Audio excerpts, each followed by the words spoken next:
दांत वाली बहू। रंजना कभी ब्रश नहीं करती थी।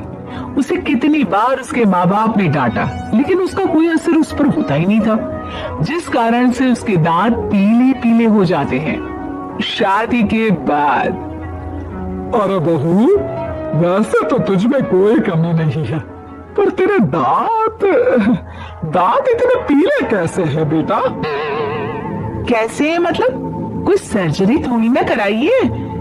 वो तो क्या नाम, मैं ब्रश नहीं करती थी तो पीले हो गए। अब क्या करूं? आप कहें तो लाल करवा लो या फिर काले। यार ये क्या है, क्यों माँ से लड़ रही हो? लड़ रही हूँ? अरे मैं लड़ रही हूँ या ये बोल रही है कि दांत पीले है, पीले। अरे तपस्या थोड़ी ना की है इन्हें पीले करने के लिए। बकायदा ब्रश नहीं किया है 20 साल तक, तब जाकर। छी, कैसी बात कर रही हो? ये उस वक्त तो पीले नहीं थे जब हम लोग तुम्हें देखने आए थे। अरे तब साफ करवा लिया होगा डेंटिस्ट के पास जाकर। अब देखो कैसे पीले पीले लग रहे हैं। रंजना सास की तरफ गुस्से से देखती है। फिर शुरू हो गई पीले पीले पीले। अरे पीले तो तब भी थे जब मेरे हाथ का रसगुल्ला उड़ा उड़ा कर खा रही थी और बोल रही थी, लड़की नहीं गुणों का खजाना दे रहे भाई साहब आप। खैर, अब वो लोग करते भी तो क्या करते, पीले दांत वाली बहू पल्ले पड़ी थी तो झेलना तो था ही। एक दिन कीर्तन में रंजना गाना गा रही थी। अरे कमला बहन, माँ का द्वार आया तो सब शुद्ध होकर आते हैं, फिर अपनी बहू को ब्रश भी नहीं करवाती तुम। दूर से पीले पीले दांत भक्ति में बाधा उत्पन्न कर रहे हैं। अरे कोई 2 साल की बच्ची थोड़ी ना लेकर आई हूं मैं बहू बनाकर। अच्छी खासी लड़की है, अरे कैसे करवाऊं ब्रश? ये तो उसे खुद करना चाहिए ना। अब माँ बाप तो इसके जैसे तैसे निपटा दिए, ये नहीं सोचा कि सास कैसे संभालेगी। सास बहू को लेकर घर आ जाती है, लेकिन सोच लेती है कि अब इसे लेकर कहीं नहीं जाएगी। अगली रोज बहू कहती है, अरे क्या हो गया, मंदिर नहीं जाना क्या? कीर्तन का वक्त हो रहा है। मेरी मधुर वाणी से कान्हा जी जागते हैं और सोते हैं। आप तो जानती है ना उनकी भक्ति में कितना मन लगता है मेरा। वो क्या है ना, तबीयत ठीक नहीं लग रही है मेरी, आराम करूंगी मैं। तबीयत ठीक नहीं लग रही? अभी तो मिथुन के गाने पर नाच रही थी आप, और अब बोल रही है कि तबीयत ठीक नहीं लग रही।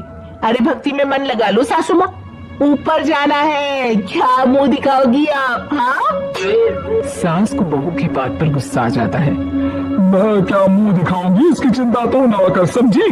अपने मुंह की चिंता कर, जो ये पीले पीले दांत लेकर हर जगह पहुंच जाती है। पता है लोग कितना मजाक बनाते हैं। ना जी ना, मैं नहीं जाना कहीं तेरे साथ। तो ये बात है, कोई ना, मत जाओ, मैं अपने कमरे में ही बैठकर भक्ति कर लूंगी। ऊपर वाला दांत थोड़ी ना देखता है, मन देखता है, भावना देखता है। और अरे बस बस, तू सब कुछ दिखा, बस ये सफेद चमकदार दांत ना दिखाना किसी को, है? जा यहाँ से। बहू को सास की बात का कोई फर्क नहीं पड़ता, वो तो जैसी थी वैसी ही रह जाती है। सुबह नहाकर किचन में खाना बनाना, फिर खाना खाना, कीर्तन भजन करना और सो जाना।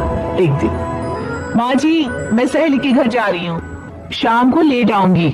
हाँ, तो जाना, मैंने कौन सा तेरी आरती करनी है घर पर बैठकर। रंजना सहेल के घर जाती है, जहाँ वो पार्टी में जाने की तैयारी कर रही होती है। अरे शिखा, कहाँ जाने की तैयारी कर रही है? मैं गलत वक्त पर आ गई क्या? अरे नहीं यार, उल्टा सही वक्त पर आई है। मैंने ये साड़ी और ज्वेलरी निकाली है यार, शाम को इनके ऑफिस की एक पार्टी में जाना है। बताना कैसा लग रहा है ये सब? नहीं यार, इस ड्रेस के साथ तो वो वाली ज्वेलरी अच्छी लगेगी। हाँ, सही बोल रही है, मैंने ध्यान ही नहीं दिया। वैसे तो हमेशा से मस्त फैशन सेंस रखती है। तो बड़ा जाती होगी ना पति के साथ पार्टी में।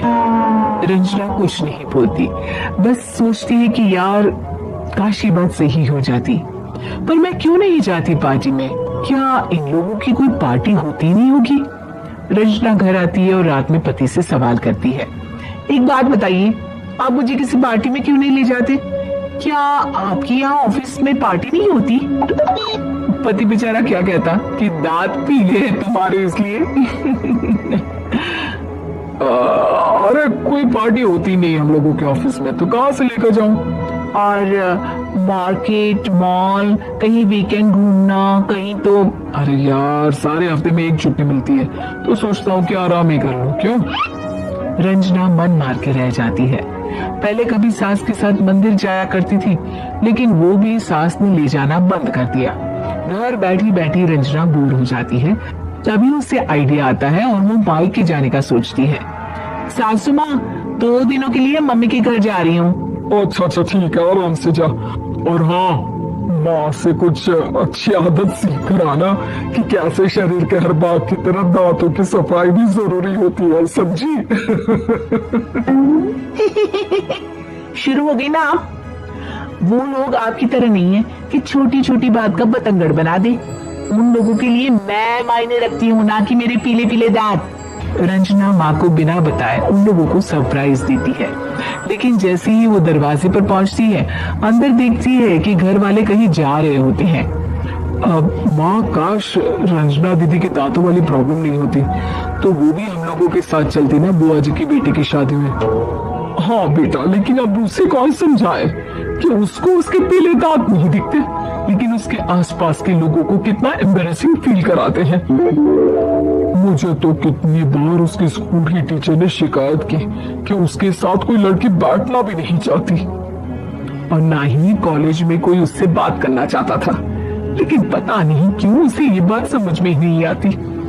कोई कमी नहीं है उस लड़की में, बस यही कि दांत पीले हैं।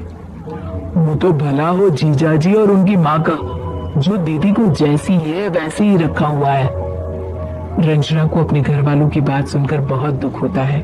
वो सोचती है कि वो क्या करे, लेकिन फिर वो सीधा डेंटिस्ट के पास जाती है, अपने दांत चमकाती है और कसम खाती है कि वो रोज ब्रश करेगी। और क्या हो गया? तुम तो 2 दिनों के लिए गई थी ना, पर कोई ना, अच्छा है, चलो आ गई तो। रंजना सास के सामने आकर खड़ी हो जाती है और पूरी स्माइल करती है, उसके चमकदार दांतों को दिखाती हुई। चलो मंदिर। माँ, मुझे माफ कर दीजिए, मैंने आप लोगों को बहुत एम्बैरेसिंग फील करवाया। मैं आज से रोज ब्रश करूंगी।